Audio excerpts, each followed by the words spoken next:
Who is That Psycho is. Zero? I just picked something. I don't know what my actual character's token is.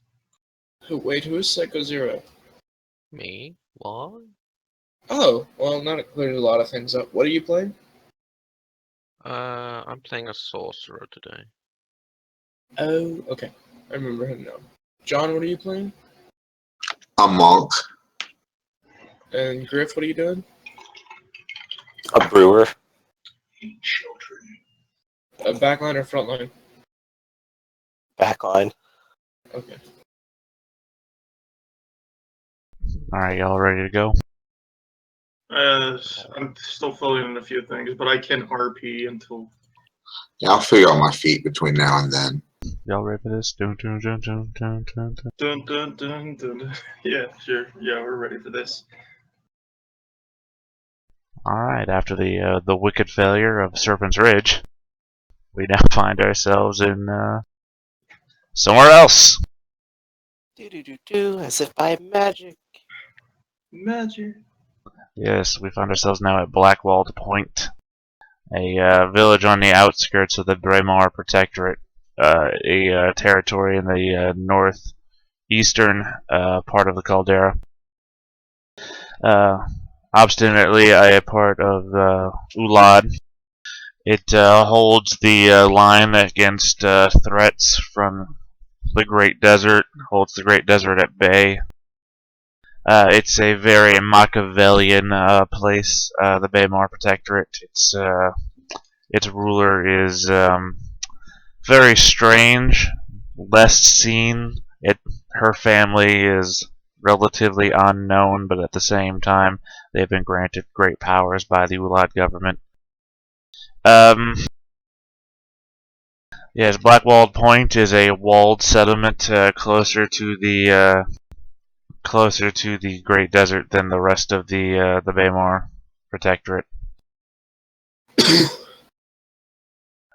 It's a very small farming community, basically, but it's been granted certain defenses that other villages don't have, which is why it's been able to survive for so long on its own. And that's where we come in on, is the like a swooping bird's eye view of like the walls and the empty roads of this village, and the camera comes swooping in into the guard post, where we see this large room filled with people. Let's say about 1, 2, 3, 4, 5, 6, about 24 people, 25 people. There's this long wooden table at the front of the room, with this really old human woman sitting behind it, and in front of her are a number of chairs filled with various characters. Let's say we start learning who they are and what they look like. Turtle, why don't you describe at least 4 of your characters, possibly?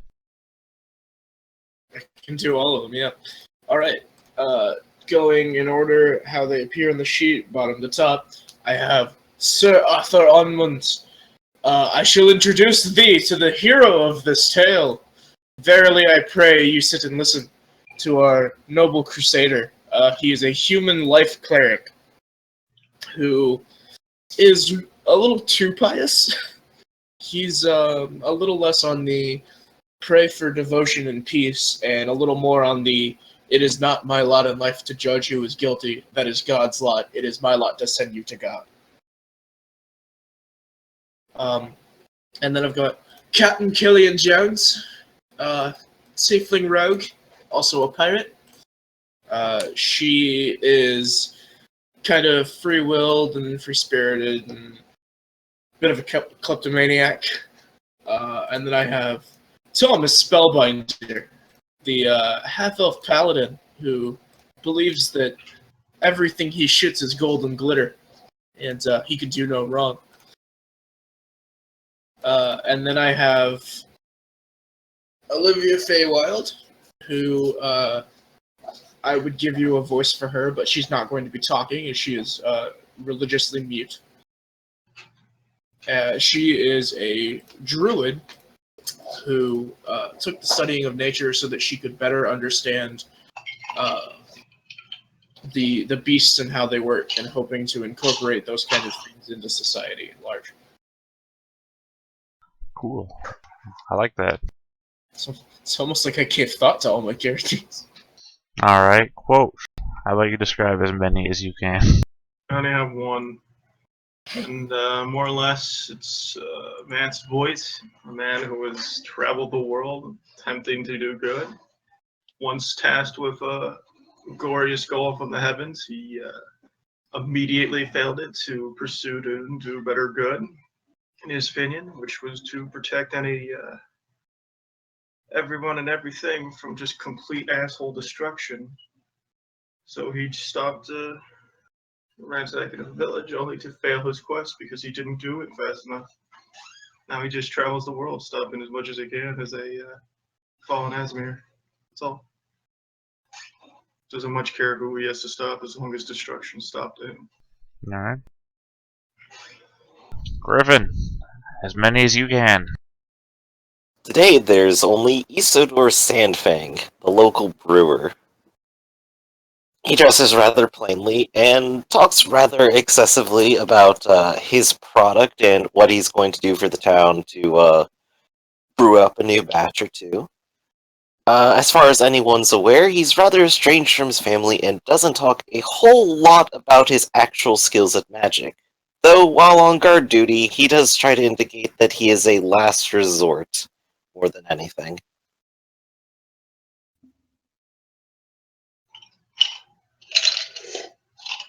I do like how you deftly avoided talking about how strange of a race he is. He tries not to talk about that either. Okay. Alright, Rare, as many as you can.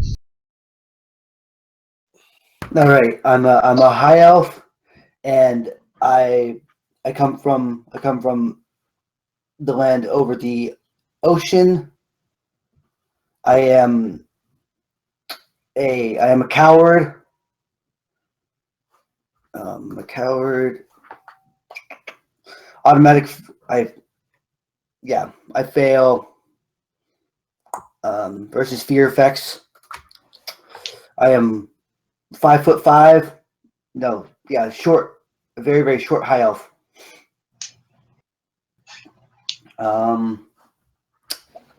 And that's about it, really. Alright. Yeah, that's about it. Just a quick note, we'll just change that from the lands from over the ocean to across the Great Lake, alright? Great Lake, okay. And I got to feet athletes. Okay. Feet, athlete's feet. Yeah. Alright, Psycho, as many as you can. Okay. Well, the first one is a half-elf sorcerer who has just arrived to the town from somewhere. He has awfully worn clothes and ragged hair. He doesn't look anything like an elf, to be honest. And he has a frosty demeanor towards everyone in the town. Then there's the townsmith called Dolonkar. He's a burly man, very large, a Goliath, if you could say. He's a bit more nicer to everyone than you would assume for this kind of rage-induced maniac. And with him at the forge works something that probably no one ever sees around here. It's a lizard, but it walks on 2 feet, and it just curses in human and elvish tongues and does nothing else. It seems to work, but it really doesn't work at all. And then on the outskirts, there's a large man that looks like a tree. A cleric of the forest, you could say. A furbolg is his race. And he stays to his own little cove of woodlands and rarely interacts with the populace of the town. Still comes to guard duty, apparently. If he's asked, he will not deny that he will help. He is a helpful person, but he likes his solidarity more. We got a the snake town person life. and a lizard person now. Yeah, I mean the lizard person's nice. He just swears. That's the only thing he can say. He's not very smart. Are we Alright. all bestial? Is the next one going to be a tabaxi? Yeah. This is just personal preference. I've never played these races, Mm. except the half elf. Alright, and John, as many as you can. I just have a monk. Can you hear me better now? Yeah, we can hear you loud and clear. All right, sweet.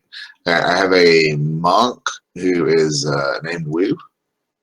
They're from a strange monastery, I don't know, that people mostly ignore and almost never see. He just wandered. Very Spartan, carries around nothing but his staff most of the time. Oh, a human male, by the way. Okay. Let's see here. I have to say this is a very weird town. Why is that? So many different races, to be honest. Yeah, It's Insane not place. on the. It's not on precedented. Oh right, yeah, we didn't put it in that racial place where everybody hates everyone. Right. Well, no, this is one of those places. It's just Oh, the thing that would be the weirdest would be the elves. I'm sorry, there would be dwarves if there was dwarves around here. That would be the weird thing. Because you're in elvish territory right now, but you're on the outskirts of elvish territory, which makes the racism a bit tempered, shall we say. Makes me want to roll a dwarf. same. That's because everybody loves to experience racism. It's I fun. mean, racism is beautiful. It's why my family moved to America. Yes, it's the backbone of plantation society. That's It's the amazing. backbone of human culture, isn't it? Well, again, that all depends on where you're from. Anyways, as I've said, you're in a room filled with your fellow guard mates, even those that don't exist yet. Just imagine that they're like Slendermen just sitting in the background, just waiting to have a face. Because obstinately, they are still your characters, even if they don't exist yet. And a bunch of them I didn't are mean to click that. as you've described them, sitting around in chairs with this old human woman just at the table in front of you. And she talks slowly. She has this certain lisp to her voice, like she talks like this, but like with an old woman voice, if you want to imagine. Because I'm not very good at voices. And she's got like this stack of papers. She's talking about how certain parts of the walls need to be reinforced. Storms have been washing away the underpinnings, and they're not as strong as they once were. The gate needs repair work. Certain people have been complaining about domestic abuse. And basically goes on like this. Do any of your characters interact on a normal basis with one another? 30. Oddmund and Spellbinder probably get along, just because they both probably like really enjoy guard duty, like a little too much.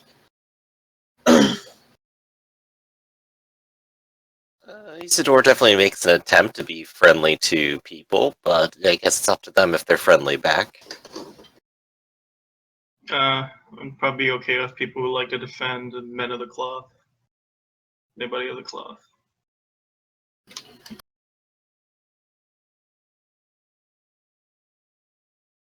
Okay, so just generally friendly, but not very, say, talkative to one another. You just exist in the same town without Yeah, I having guess. to interact. Business friends. Yeah, business friends.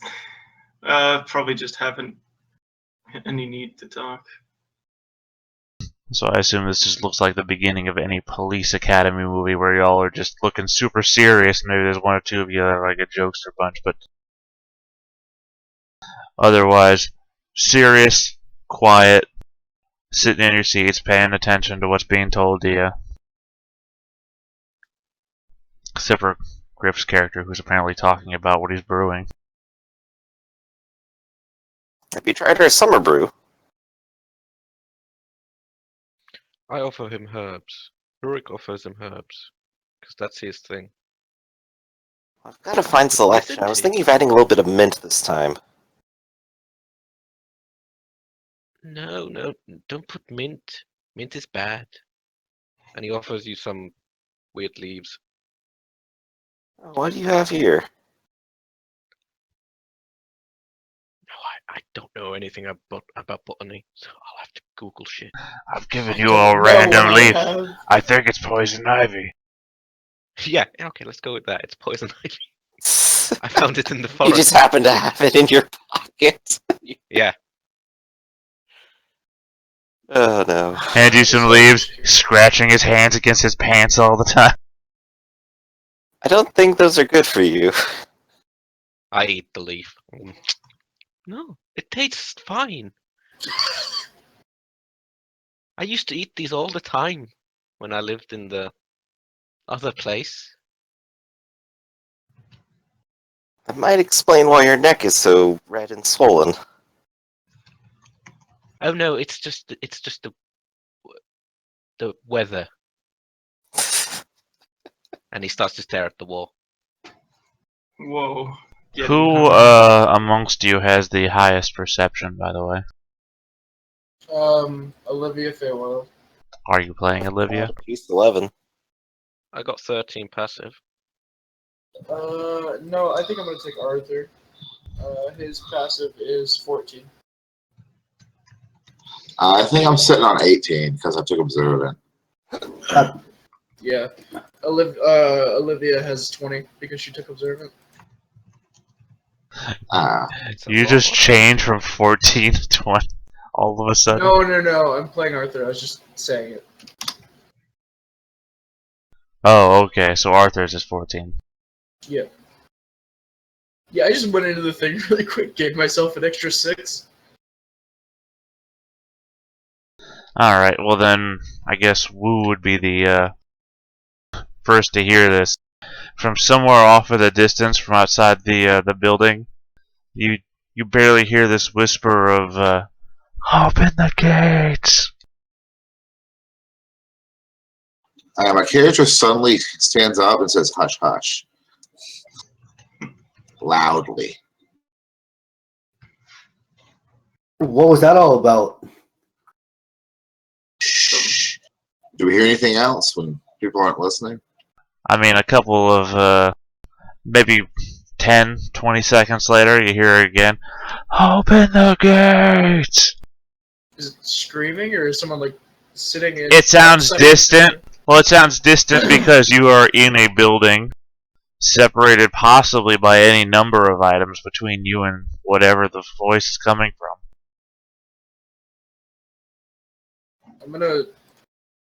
Arthur's gonna get up and sprint to the gate, So is Wu.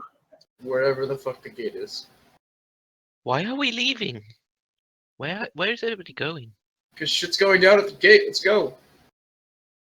Oh, I mean, literally, the gate's just outside of your guardhouse. Again, apologies that the wall doesn't go completely around the village at the moment. I was rebuilding the map and ran out of time before I passed out.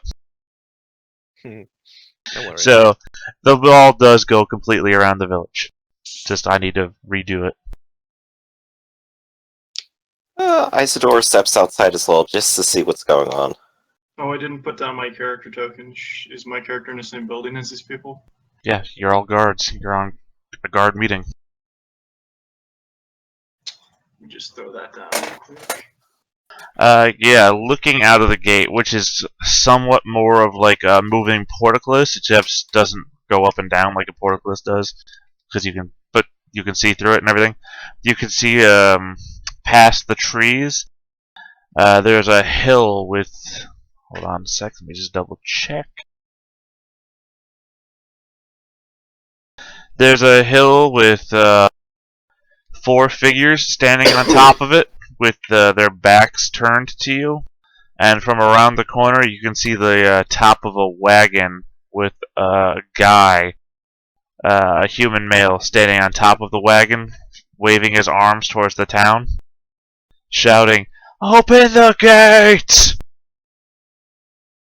I wanna stand on top of the wall, and I wanna shout down, "Hark, young traveler! What business have thee in our town?" As you're asking the question, you can see like one of the figures on the hill like raise a short bow at the guy, and like an arrow narrowly misses hitting him like right in the head. Oh. He like ducks out of the way. He says, "Open the goddamn gates!" Just open the goddamn gate. Yeah, I'm gonna open the gate. And I'm going to cast Shield of Faith on him. Well, he's kind of Range does that have? yeah. What's the range? Because he may be a bit too distant for that at the moment. I didn't write it down on my sheet. I think it's 60 feet. Yeah, Double it's check. 60 feet. 10, 15, 20, 21, 30, 40, 45. Yeah, no, he's out of range. Damn. Okay. Let me just do a quick measure. Yeah, he's at least a little over 100 feet away from you right now. Okay. I'm gonna try and run out and meet him then, so I can cover him as he comes in. Alright. Just a... which character are you playing today again? Arthur. Sir Arthur. Captain Arthur. Whatever.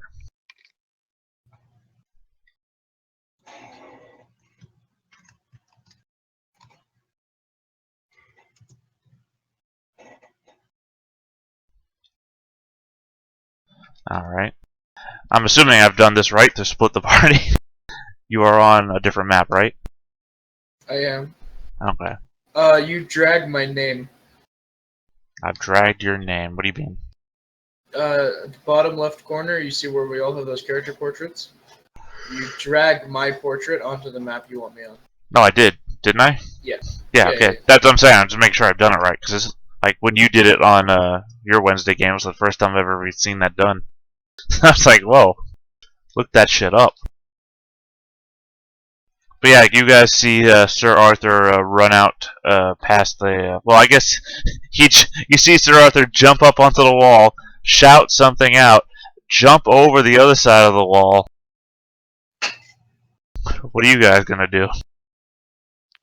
Rurik's gonna go to the wall and just slightly look over the wall, just like trying to avoid anything, just to see what's going on. Can I, like, as I'm running to help this guy, can I shout back something? Can I be like, "Heed my call, friends! Open the gate!" Yeah, I mean, you can shout whatever you want. Yeah.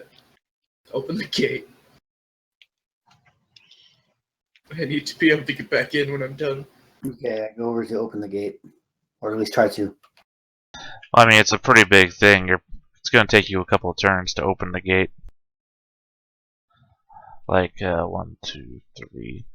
4 turns if you want to open it completely. Less if you have help.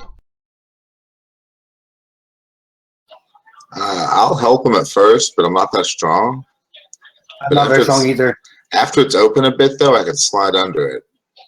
Again, this is more of a sideways thing. Like I said, it looks like a portcullis, but it slides to the sides. I gotcha. Well, we don't need that. Better to just open it all the way. When I get a chance, I'll run straight to the gate. They are coming in with the carts. They will need the space. Well, that's fine, but once it's open a little bit, I want to slip through it.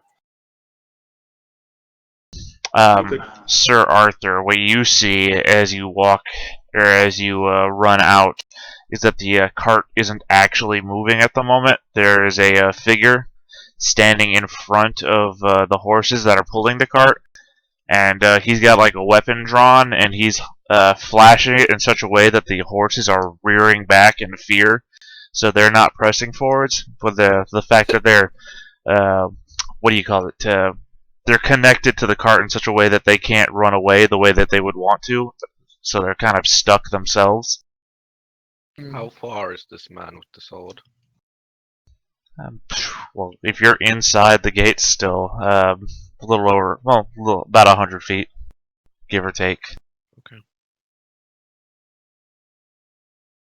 I'll stay at the gate. Or the wall. Wherever 100 feet, you say? I'll just double check. Yeah, about 100 feet. And his attackers are right behind him, right? His attackers? Well, you said there were people firing crossbows at him. Oh, well, you said the guy brandishing a weapon. The guy brandishing a weapon is not a... I mean, you might consider him one of the attackers.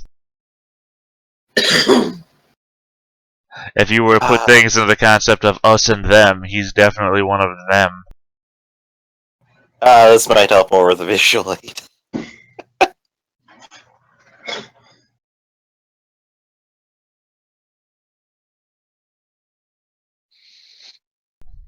So how many people in total then, really?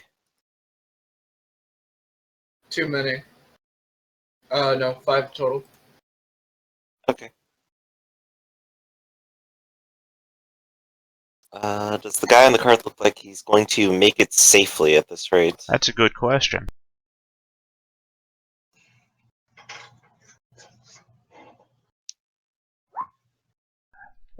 He gets shot in the shoulder with another arrow, and it looks very bad. He's like holding this gashed wound, this piercing wound in his shoulder that's bleeding down his tunic. He looks not very well. Like he falls back onto the top of the wagon due to the blood loss and the pain he must visibly be under. Mm-hmm. You don't think that he's going to last very long on his own. How far apart are those archers from each other? The furthest apart that they are would be about 15 feet. Excellent. I'm gonna go ahead and cast Sleep on the lot of them now that they're probably within 90 feet, right? Where are you? On the map. By the gate. I'm on the map. That's a good place to be. I hope you're on the map. Well, if you're inside the gate, then you're still over 100 feet away. Sir Arthur is the only one within 90 feet because he like jumped over the wall. Do we need to roll initiative, or can I just... I mean, if I'm just behind the gate, would that be close enough? If you intend to do something violent, then yes, you want to roll initiative, but you haven't told me you were doing anything violent.